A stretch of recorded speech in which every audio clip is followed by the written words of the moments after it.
How's it going, everybody? It's Jumpsuit John. And let's jump in. We're going to continue our discussion on classes. And the class, alphabetically, that comes next is Bard. And I hate this class. I absolutely hate it. It is the worst class. Not because the class itself doesn't have any merit, though I would argue it does not. Not because the class doesn't have its own merits, but because the people that play it are insufferable. They're insufferable.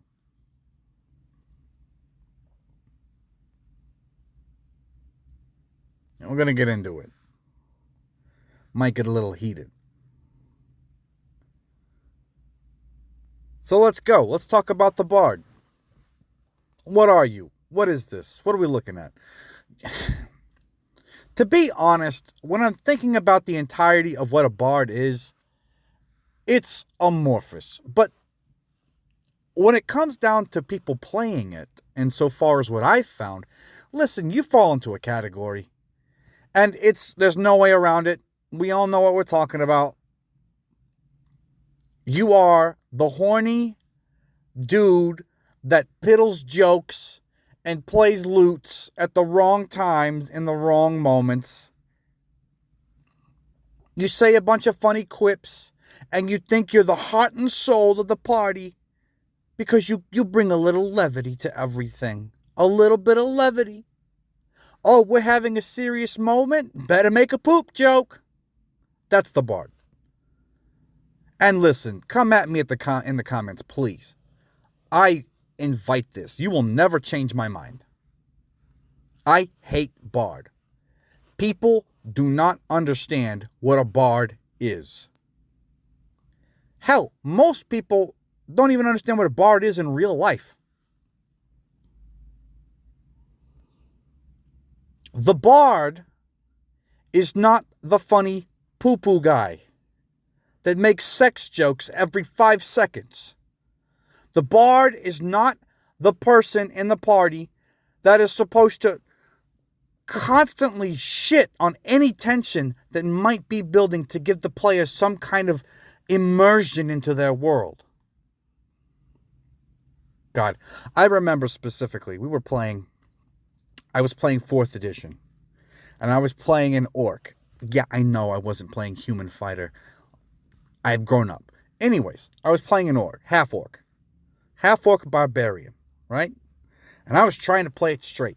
I got trapped inside of a trap that was a water trap. It was essentially inside of a very small room with a door on the other side, and as soon as I walked into it, an invisible wall popped up behind me, the door in front of me locked and sealed, and these two statues that had like pitchers or jugs on their shoulders started filling the room up with water. And I'm like, okay, let's play this straight. How are we going to do this as a barbarian, right? Okay, well, I can't get at the magical barrier. I'm not magical. I could try to bust down the door, but the door it's made out of iron, and I can't do anything with that. But these statues are made of stone. I don't know much about magic, but I do know that if I hit these stones hard enough, maybe it'll stop. And listen, it's better than doing nothing. Make a decision. Let's do it. Let's go. Break the pots, right? So I start swinging my axe. And there's tension building. People on the other side of the invisible wall looking at me in horror as the water begins to fill up to my waist. And I'm swinging with everything that I've got. And in the midst of this building tension and emotional moment, this dumb fuck Bard says, I pull out my lute and I begin to play a sad song for him. Took everybody out.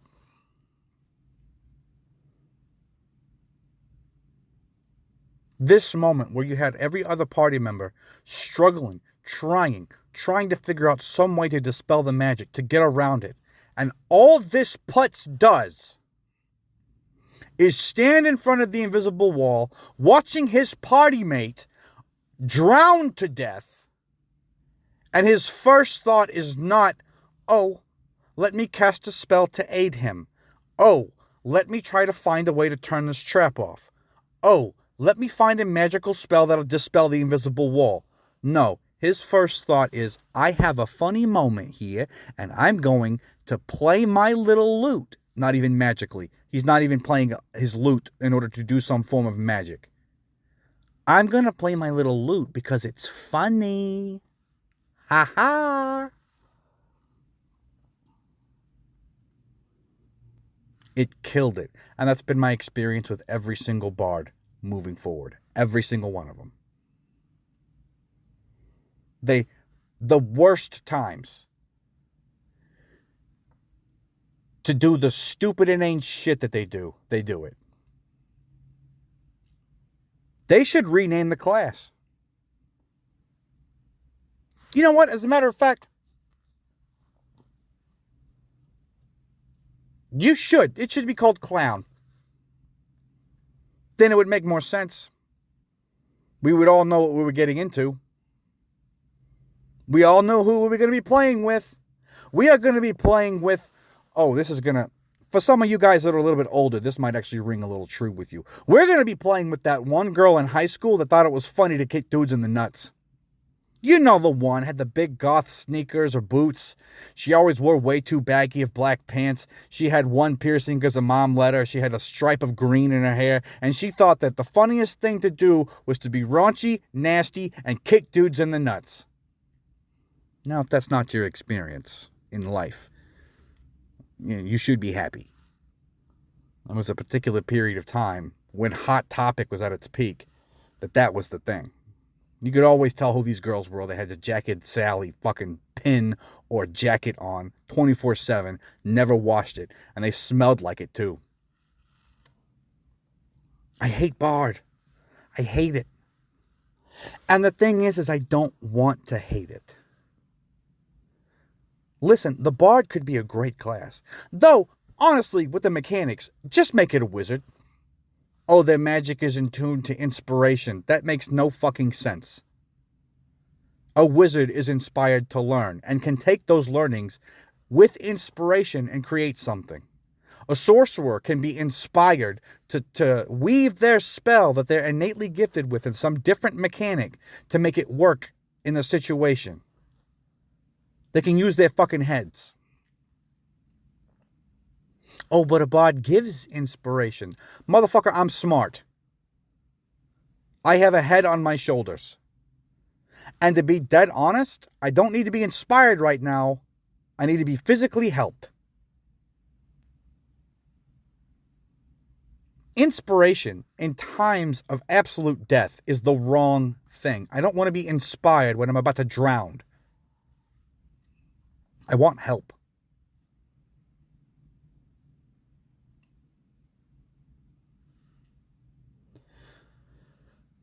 Oh, God. It's always the players. It's always the players. It never stops. It always goes back to that particular player. And I've always questioned why those kinds of players, those inane, annoying people that want to be ha-ha goofy times, always draw to the bard. And I think the answer is this, is because it gives them an excuse. Previous videos I talked about narrowing the scope in order to force creativity, right? So don't talk about the building, talk about the brick. And the class is supposed to be the brick. The exact opposite can happen where there's a particular zeitgeist around a class. And Bard has that zeitgeist. Instead of narrowing the focus with Bard, they use it as a, what's the good word here? They use it as leeway to be obnoxious. Well, you knew what I was going to be like. I picked Bard. There's an expectation with this. Come on now, please stop. Just stop. So the question then becomes, Jumpsuit John, since you're so mad, since you hate Bard so much, what are we going to do about it? How can we turn this franchise around? How can we do that? That's easy. Narrow the scope.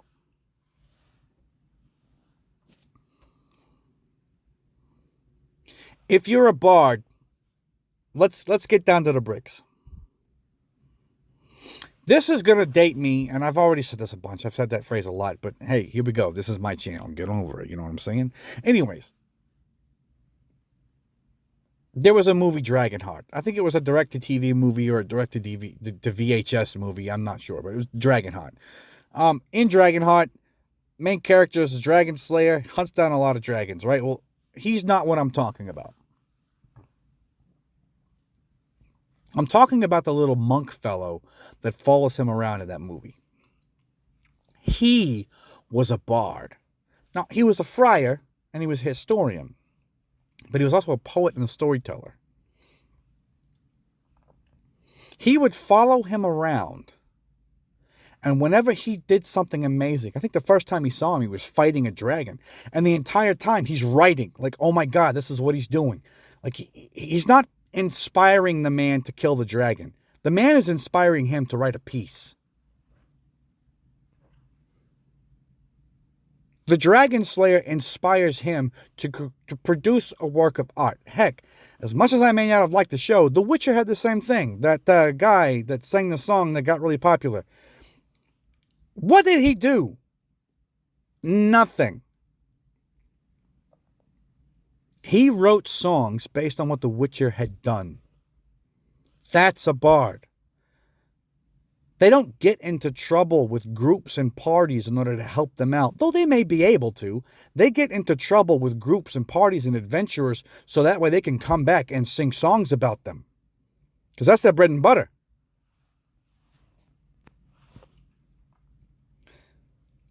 They got to make money. They can't fight very well. Hell, in most settings, they don't even have magic. But they have a penchant for getting out of trouble. They go into trouble, but they somehow find a way to weave their way out of all these issues. And they have to. Because, I mean, what good is the song if you don't live in order to sing it? That's what they're supposed to do. They're supposed to be the one that chronicles the adventures that they have. Yeah, they are a part of it. But they're the fly on the wall. So let's get more narrow. Let's talk about specific, I guess, jobs you could pick if you wanted to be a bard. Bard being the building. Let's go down to the brick. A jester. You were assigned to a king. You're the only one in the entire kingdom that can criticize that man. At your own peril. But you're the only one that's allowed to do it. And you're allowed to do it because you could say it in a way, yeah, it may be a joke, but the truth in the joke can cut deep. You know about delivery. Hell, you know how to talk to people. You're a salesman. Yeah, you might be absolute shit whenever 10 orcs come walking out of the woods and say, hey, these guys look like pretty good food. But when you're dealing with the town guards, or when you're dealing with a royalty, or when you're dealing with anybody of any social status, a brigand, even townsfolk that for some reason have it out for you, you can smooth things over. You can be a poet. You can be a storyteller, a Homer. You can be a chronicler. Hell, let's get even wackier. You could be a news reporter, a muckraker. You're going in to get the skinny, the straight poop. I've said poop a lot, but you get what I'm saying. There is more to a bard than what meets the eye. And it's not, you can't just stop at the cultural norm of being the weirdo that makes weird off-cuff jokes. You got to be a little bit deeper than that. You got to think a little bit broader. Now, originally, and I think some of the other versions of Dungeons and Dragons, dude, Bard wasn't much. Bard was just a fighter, thief, magic user, I think. dip their toes into a little bit of everything. Which I guess kind of goes in with the bard, right? The concept of a bard, the voice of an age. William Shakespeare, the bard himself. William Shakespeare spoke to the soul of a nation because he could relate with everyone. And I guess if you're going to try to classify that in a game about going into dungeons and taking loot, you gotta have to be an everyman. You kind of have to be able to do it all. Not to do it all to be able to do it better than everybody else, because you're never going to. And not even to do it, if that makes sense. You didn't learn how to become a fighter so you could be the best fighter. You didn't learn how to become a magic user to be the best magic user. You didn't learn how to become a thief to be the best thief. You learned how to do these things so that when you write your story or your poem or your song or your chronicle or your play,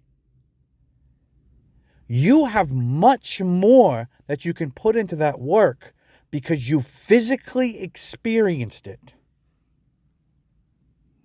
It's not the other way around. Don't go into playing a bard thinking you're Batman. You're not. The only reason why you learn these things is so that way when you write your piece, it has ground to it. You can write more accurately about those things in your piece because you've done it, not to the best of your abilities. Hell, not even to the worst of the lowest worst person in that particular, profession. If you're going to be a fighter bard, you will be the bottom of the barrel among fighters, you will be the bottom of the barrel among magic users, and you will be the bottom of the barrel among thieves. That's how it's going to be, but that's okay. You just need a taste. You need to add some grounding to what you are working on. And the goal should be what you're working on. As a bard, when you go into a party of adventurers, you're essentially a war reporter. Whatever medium you choose is what you choose, but that is what you are. You are going not to inspire, but to be inspired. Can you use your charisma in order to bolster a little bit? Talk to the fighter and say, hey, I've been there. Let me tell you, man, you've got this. Don't worry about it. You're stronger than most that I've ever seen. Yeah, that can inspire somebody. You can walk up to the wizard or the sorcerer and say, listen, man, I know that magic is hard to deal with. Me more than most. I'll never be even where you are at your lowest, but I can promise you that you can do it. You'll go to the thief and be like, listen, man, you're sneaky and you've had some pretty close calls. I know what that's like. Hey, man, keep your head down. You'll be okay. Don't worry about it. The money's going to come. Like, you can inspire your players like that. But even in that respect, it's a bit selfish. You're not inspiring the fighter, magic user, and thief so that way they can better themselves. There's a part of it that is, but that's not really the case. The case is you want these mooks to keep going so that way you have more material for whatever that is. You don't pull out your damn loot in the middle of a fight and begin playing. Now, I've said it before, mechanically, yeah, that's how they've written the bard. And in my opinion, that's shit. That's absolute shit.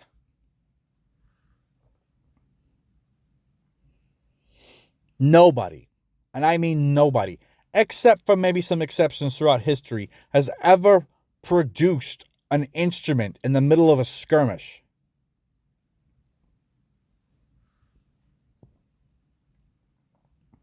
Oh, what about the drummer boy? He had a purpose. What about the trumpet player?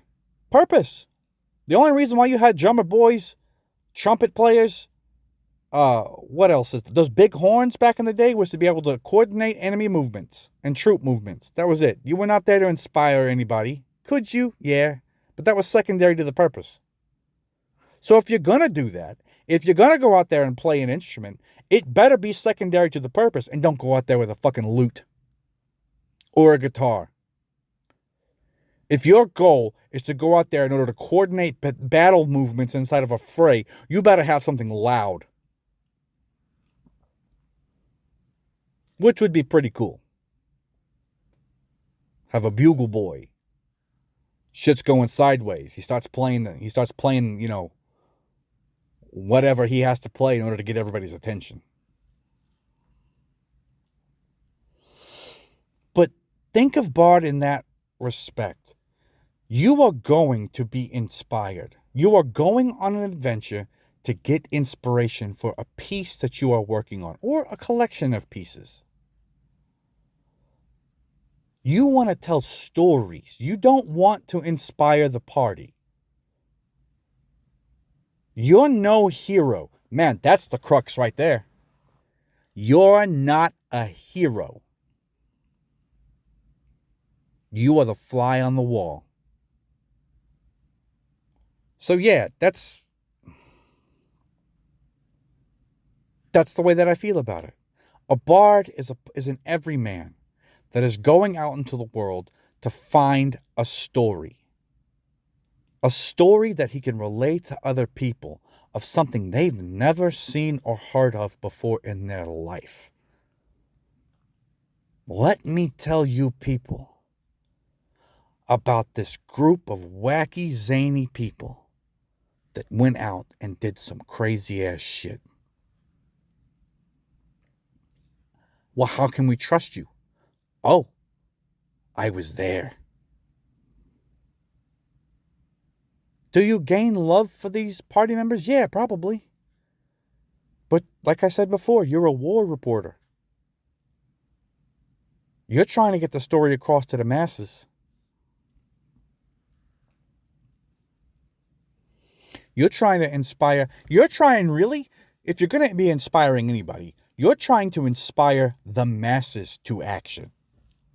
Because let's break it down. There's no reason for writing a play, a newsletter, a pamphlet, a book, a set of stories, anything like that, without trying to move people to some form of action.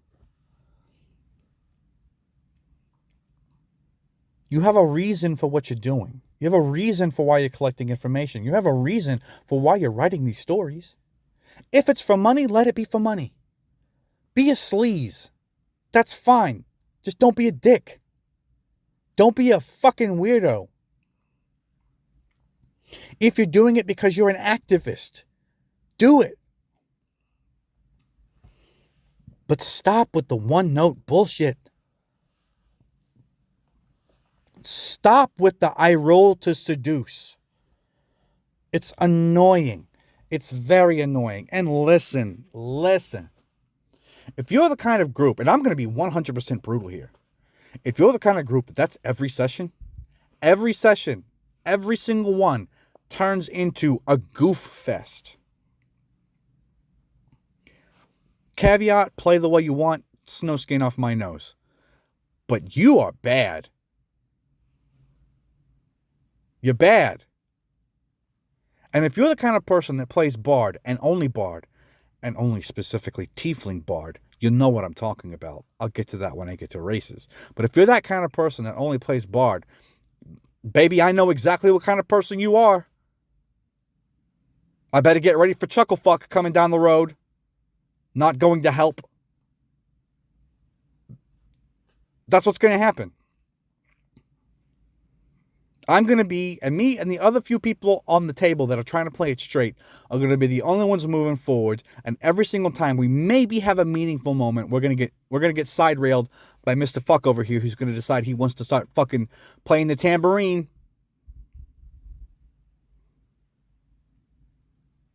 Don't do that. Things to think about. Think about the medium that you want to write in. What kind of medium are you trying to tell a story through? 1. 2, what are you trying to inspire the masses to move towards? What response do you want from your audience? Not the party. The audience that's going to be reading or listening to or finding and discovering your stuff. What do you want them to take out of it? And with your party, treat them as your inspiration. And you can go a lot of ways with that. You can be greedy. Come on, give me more. Give me more. Let's go on one more crazy adventure. One more crazy thing. You can be compassionate. Look at the good these people are doing. Oh my God, keep going. Keep helping people. Maybe I can inspire others to be just like you. You have options. Do not go for the easy out. Don't do it. It'll be a terrible time for you. And it'll be a terrible time for the party. Look, I'm not trying to discourage you from playing Bard. And if you're the kind of person that is the chuckle fuck, hey, have fun, chuckle fuck. I don't care. But you're not going to be playing at my table if you like that. I want people to pretend accurately. And I will tell you, listen, the bar is so low. If you came out of the gate swinging, pretending accurately as a bard, being the house, not the brick, and you narrow in on that brick, babe, you're batting 1,000. I've said it before. Competent players, they become the main character of the story just by virtue of being competent. If you come out of the gate swinging and you're not the bard that everybody thinks are, oh, they're going to be blown away. They're going to be blown away. You're going to be the bard that just completely disrupts all expectations. Wow.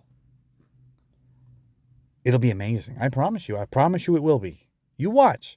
Go into your next session and try to play as a bard. But this time, you narrow down that focus of who you are, what you want to say in your message, and why you're even walking around with these people.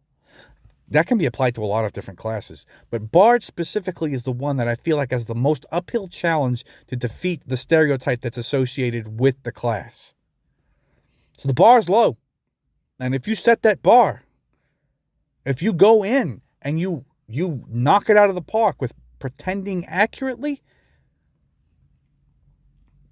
people will think you're the best at the table. Because you bucked the curb. You bucked the trend. You can do it. I believe in you. And that's Bard. That's what I believe about Bard. Hey, if you liked this stuff, and I hope that you got something out of it. I hope that you learned something, you felt something, and that you got something out of what I said. If you did, please leave a like, share it, hit the thumbs up, subscribe, and listen. Hey, let me know in the comments. Am I just being a fucking putz? Do I not know what I'm talking about? Let me know your interactions with other bards that you've ever played with. Down in the comments, let me know. Anyways,